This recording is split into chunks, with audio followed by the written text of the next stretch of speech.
Hey guys, we are back. I'm your niche coach, Alicia Lester, and today on Get Your Shit Together, I got my ball again, and kind of match my shirt a little bit. How cool. And today we are going to talk about coping skills. Okay, for those that are not familiar with the ball, my husband is a mental health therapist, so sometimes I grab some of his stuff because it really plays a huge part in coaching and trying to get people to understand how to get it all out and how to understand what it is that they're going through and what they're doing and how to better cope with life while we navigate through this thing together. Again, I'm your niche coach, Alicia Lester. You guys can all hit me up on all social media outlets. I'm on Facebook. I'm on Instagram, Facebook. I have my personal page. Don't even worry about it. But my business page is Niche Coach. You can definitely go to that. I'm also on Instagram, author Alicia Lester, or the Niche Coach page. So I'm on Twitter now. I said I wasn't going to tweet, but I do from time to time. Not much, so no excitement there. And also my website. You guys can check out any coaching needs you may have. You can go to niche-coach.com and I will respond quickly. Okay, guys, so we're talking about coping skills. So what's going to happen is it's going to be a little Q&A, but it's going to be me, though. It's going to be me because I can't throw the ball to you. So it's going to be me, and whatever my thumb lands on, that is the question I will ask and answer. While I'm doing that, I want you guys to also, as I'm asking these questions, think about the questions that I'm asking, and think about your own answers, and different ways that you may cope or not cope, or find problems with coping.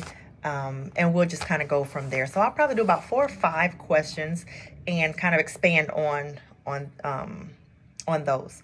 So for the first one, dealing with coping skills, that's just learning how to deal. Coping is learning how to deal with a situation. Okay, so I want you guys to know that. So we're talking about coping skills, so that's what the questions will be about. So let's see, the first question. Share a coping skill you've used today. Okay, that's a good one. So every day around this time, my youngest son, my 3-year-old, seems to cut up in school, and it absolutely burns me up that he acts one way at home and then acts a completely different way at school. So one of the things that I had to learn to do, coping skills, one of the coping skills I had to learn was to just kind of sit back, relax, not be so quick to, oh, I'm just coming to pick him up. Oh, I'm finna go get him. Oh, I'm coming, and yell and be upset and be angry. I had to sit back, and I need to talk to the director of the program, and I need to see what is going on, why every single day around this time, what is happening in my son's 3-year-old little life that is making him act out, want to flip out, bite, whatever. And why is the only thing you guys can come up with is to come and pick him up? If I know that every day at 9 o'clock I can go home, I'm going home by any means necessary. You know what I'm saying? So I had to sit back and really think. I had to breathe through this thing, honey. Everybody's like, he's 3. I know, but stress is stress. It don't matter. It come in pint sizes, big sizes, all kinds of sizes. So because I've never had a child act out in school, this is very new for me. So I'm like, what am I supposed to do? What am I supposed to do? So I had to sit back, I had to breathe, and talk to the school about different coping mechanisms for my son to be, so he can be more effective as a student. You know what I'm saying? I need him to really get in there and get what it is that I am paying for. Okay? All right. So that was a coping skill that I used. I had to sit back, think, breathe it out, then find a solution. Okay. Describe an unhealthy coping skill. Drugs, alcohol, hitting, screaming, yelling, punching, belittling, You'd be surprised at some of the things that people use and some of the things that people do to try to cope with day-to-day life and things that they are going through in their own personal life. And, sometimes in the lives of others. Sometimes people be so caught up in other people's business, honey, they will mind other people's business and raise their own blood pressure. So I do know that drugs and different things like that are some coping mechanisms, some coping strategies for some people. Do I feel like it is an effective one? No. Do I feel like it is the best one? No. I know what drug addiction is like, not for myself, but as a product of it. I know what alcoholism, I've seen it. Abuse, I've seen it. All of those things. So those aren't good coping skills at all. Not at all. Some people gamble. Some people use social media as a coping skill. Some people use, and if you use it for a negative way, we're talking about negative coping skills. If you use it for a negative way, then you're not helping yourself. You're not helping yourself at all. You're actually kind of adding on to the problem, because sometimes you can log on social media, honey, and their problems will leech on and attach to your problem. Before you know it, you have carried all of them issues throughout the whole rest of the day. So I would say go onto your social media, kind of refresh and see who else is coming down. Sometimes you have to delete some of the negativity and some of the bad things that are coming down. So that way you don't get kind of tangled up and tied into that.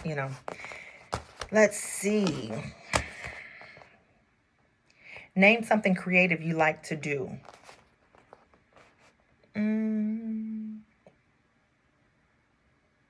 So weird. I like being outside. I like planting plants. I like decorating, all of that. So I make sure my home is decorated like constantly, all the time. But more than anything, I probably like being outside, planting flowers and things like that. That was just something that I like to do. It provides a lot of peace for me. And now since my mother is gone, I have this thing where I want to grow these plants. I want to grow these flowers because I look at them like it's just a reflection of mom. You know what I'm saying? Like I need that. I need her in my garden. I need her in my flower bed. Just as little small reminders of her. Mom had a growing hand, so she always had plants and different things like that. Honey, she can grow anything except my edges when I was little, but whatever. What are others doing when I'm upset? What are others doing when I'm upset? Over the years, I can't speak for right now, but over the years, when I think about what others would do when I was upset, I can only go to my son, my oldest son. A lot of times when I was upset, I would talk crazy. I would belittle. I would hurt his feelings. I would scream, yell. And of course, not for no reason at all, because of something that he may have done, to cause me to be upset. And I was very verbal. I was very, very verbal. My mother was very verbal. And it just kind of went in my ear and out my mouth, And is that a good thing? No, it was not. Because what I didn't realize is that I was hurting those that were around me. I was hurting him when I would do those things, when I would talk like that, when I would say those kinds of things to him. It was just chopping him up. It was belittling him every single step of the way. And that's not cool, especially with a young man. Like, that's nobody. You shouldn't do that to absolutely anyone, because I didn't like it being done to me. So maybe my mother didn't understand coping skills and what to do and how to just, talk and be calm. And, maybe my reaction to her actions would have been different. Same thing with my own son. I was so busy doing this. I can honestly say I took very little time to actually sit back and listen to see what it was. I just assumed that whatever was going to come out of his mouth was going to be stupid and probably a lie. So which was not okay. And it came back full circle to bite me in the butt because it caused a little bit of a tear between him and I. But once he explained to me and described to me what my words were doing to him, I knew then I needed to find something different. I needed to find some different coping skills with whatever the situation was. Doesn't mean I'm not going to discipline you. It just means that I need to find a better way, because that lashing out, that wasn't okay. Let's get some good ones. We're going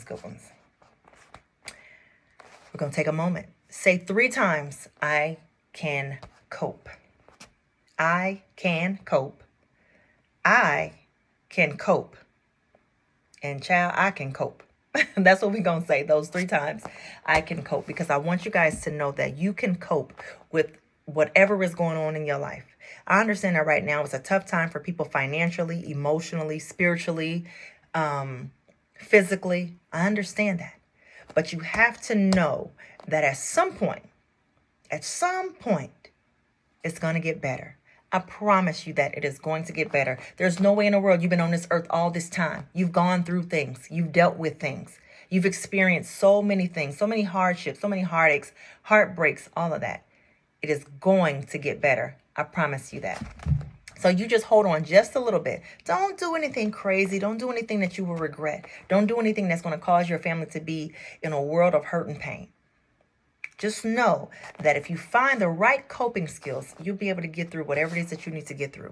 If you are doing everything that you need to do with a good heart, I promise you, on the opposite end of things, God is working it out for you. I promise you that. So I understand that right now finances might be a little bit tight, but you got to scale back. Think about the things that you're spending your money on. Think about what you can be doing to better your finances. Think about when you are grocery shopping. Shop for the week. Don't shop for the day. When you're thinking about dinner, buy things that can stretch a long way. My mom would make spaghetti, honey, and it would last a whole week, honey. I ain't never ate spaghetti so many different ways in my life. But she knew what her finances could and could not do. And so she wasn't going to allow us, honey, to McDonald's her and Burger King her to death. Not all the way to the poorhouse. She wasn't going to do that. So when you think about the things that you can do to better the situation. And I promise things will start to look up. I promise you things will start to look up. Let's see. A healthy way to show feelings is, for me, I can only speak for myself. A healthy way to show feelings for me is through my words. That's a very healthy way for me to show feelings, and that's through communication. My body language doesn't always say. I didn't come from affection. I didn't. So I didn't come from the hugs and kisses and loves, and I didn't come from all of that. Mama said, good job. Now sit your ass down. That's what Mama said. So I didn't get a chance to get all those other things. I knew she loved me. I knew it. So I come from the kind of family where you better know that that person loves you, because you may not get a high five, a handshake, a hug, or whatever. Now, looking back, being grown, of course I wanted some hugs and all that kind of stuff. But when you're growing up in a child, you just realize that, life must go on. But I know my mama loved me. I know that my family care about me. I know that they are there for me. And we showing up when we need to. You know what I'm saying? So I understand that. But communication was such a strong way of showing just how much I care, just how much I love, just how great I feel about a person, or about, like whatever, So those kinds of things were super, super, super great for me. I think that others may have a little bit of a difference in opinion when it comes to that. Some people need the hugs. Some people need the handshakes, the high fives, all of those things. I think that growing up, my son could have used a lot more hugs. So I try to hug my kids now even more. I try to hug them even more, because I was giving him what was given to me. And so once we started getting a little bit older, I'm like, you know what? Come on, let's hug it out. My mind just didn't think to give hugs and kisses and all that kind of stuff, because I didn't get them. So I didn't even think, But one day it just clicked inside of me and was like, your ass want a hug too sometimes. You want to kiss too sometimes. And I was like, you know what? All that has to change. All that has to stop. So now when me and my son, when we see each other, when we hug each other, all that, it's always, I love you. It's always a hug. It's always a kiss on the cheek. And my son is 6'3". So I need him to bend down and give it to me. You know what I'm saying? That's exactly what we need. That's what we do. And like I said, I passed that on to my 2 younger children, because I don't want that disconnect. I don't want that same tear in them that I had in my oldest son. I do not want that. Why are coping skills helpful? Coping skills are extremely helpful because it allows you to be able to get all of the feelings and the emotions out on the table. Stop holding all those things in. Sometimes you hold all these things in and it's so bottled up and it's so stuck inside of you that it takes one situation and you will blow up. And so now people are like, well, all I said was, and it really wasn't that. You are blowing up because of the amount of things that you kept bottled inside of you. Don't keep those things bottled inside of you. Let it go. Talk about it. Confront it. Say how you feel. Talk about what it is that you are feeling, honey. That's the best thing to do. Because it'll start to choke you up. The more you let it just sit and fester inside of you, you get mad all the time. You get upset. You get sad all over again. Your feelings get hurt all over again because you're holding all this in. You're holding it in. And it is like poison to your body. It will start to make your stomach hurt. It will start to make your head hurt. It will start to make your body ache because you can't even sit right. You're so tense and so uncomfortable because you are feeling some kind of way. Let it go. Let it out. Once you let it out, now you are using coping skills. Now you are trying to move further and move past certain situations in your life that had you stuck and that had you hurting and that had you uncomfortable. But don't allow things to sit inside of you and continue to make you sad. And I always tell people, don't you ever allow anyone to live rent-free in your head. Because when you do that, that gives them power. That gives them so much power over you, over your life, over your emotions. Don't do that. No one lives up in here.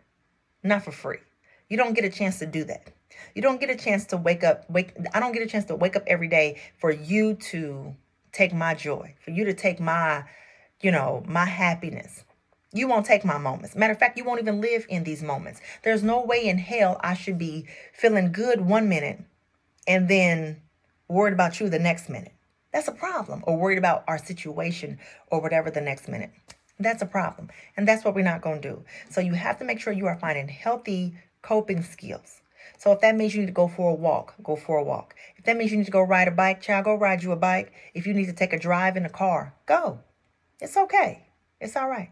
If you need to just go sit on a porch for a minute, whatever it is that you choose to do that allows you to just relax, that's fine. I'm not going to say go and smoke you a cigarette. I'm not going to say go and smoke you some weed. I'm not going to say go and get you a drink. Don't do those things because now you're adding these vices to your life. Because what happens when you don't have that cigarette, that weed, or that drink? Now you're just sitting here with all of the shit. Don't do that. Go for a walk. Clear your mind. Go for a run. Go for a drive. Exercise. Exercise is huge. You know what I'm saying? Exercise for a second. Take about 30 minutes out of the day and just exercise. Honey, you're going to be so worried about them sit-ups and them crunches and them push-ups and jumping jacks or whatever. You don't have time for the chaos. The chaos can sometimes become so loud in your mind, you don't get a chance to hear the quiet words or to hear the, you know what I'm saying? Or to hear the good words or to hear the resolution to the problem. Don't allow chaos to become so loud that it drowns out everything. It drowns out your goodness. Don't do that. Don't do that, honey. Chaos is chaos. I don't care how you look at it. Let me see. I think I got another one up in me. I already did that one. Let me see.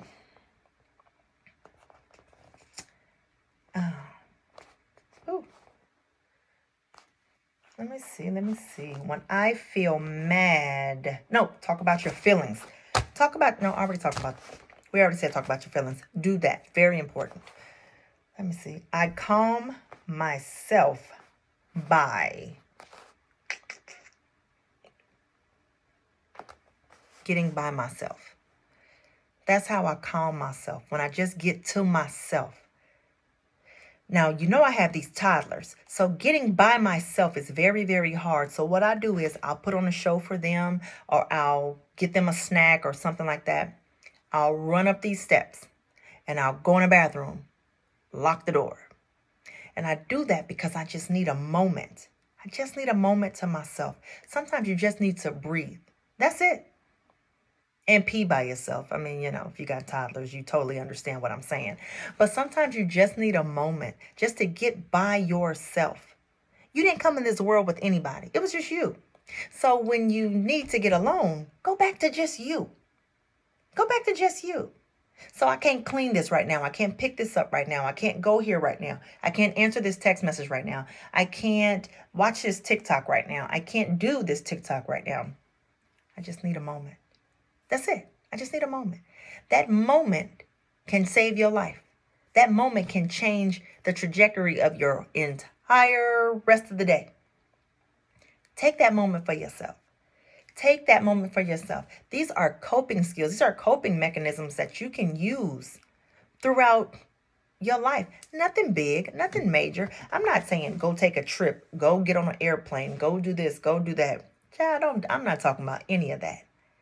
Honey, these are free 99 to just sit somewhere, sit back and just breathe and just take a deep breath. Write. I write on everything. I have so many different journals and doodles. This is my newest one. A friend of mine got me. It's called Get Your Shit Together. And child, I sit here and I just write. I write about different ways to get my shit together. I write about different things that I need to do, things I need to accomplish. I write my bills down. I do all of that. And I just write and I write and I write because I can look back on those things later and say, damn, I did that. I knocked those things out. Sometimes I'll post things on Facebook just so when the memories come back, I'm like, wow, I accomplished that. So sometimes you just need to just take a step back and adopt some positive coping skills. Now, just some positive ones now. Don't just go start doing just no anything. And no, shopping is not a coping skill, although it's amazing. But now you're dealing with something else because now you got to deal with your finances after that. See? So you have to make sure that what you are doing and the coping skills that you are exercising are positive ones. Things that will benefit you in the long run. Things that will help you understand other people. That's the other thing. When you are going through things, you have to realize that maybe other people are too. So again, it's a couple different coping skills that you can do. Figure out a way to calm yourself. Practice taking deep breaths.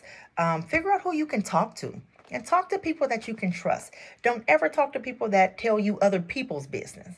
So find you somebody that you can talk to. Get you a therapist. Get you a life coach. Hello. Think about when you feel mad, what your triggers are. Think about things like that. And I promise you, you get to yourself, you think about it, you take a deep breath, and you're going to be well on your way. So we just got done talking about coping skills. I truly appreciate you guys. I'm your niche coach, Alicia Lester. I appreciate you. Subscribe to the channel. Do not forget right now, press subscribe. It's super important. I'm always coming back to give you guys something good all the time. I give you things that I've gone through myself, and I just want to see you guys win. I feel like it's super, super important. Again, hit me up. Send me a message, shoot me a DM, let me know how I'm doing. Leave a comment. You can always leave a comment, like it, share it, send it to a friend, whatever it is that you want to do. I appreciate you. I'm your niche coach, Alicia Lester. While I put these balls away, I need y'all to get y'all shit together. Bye-bye.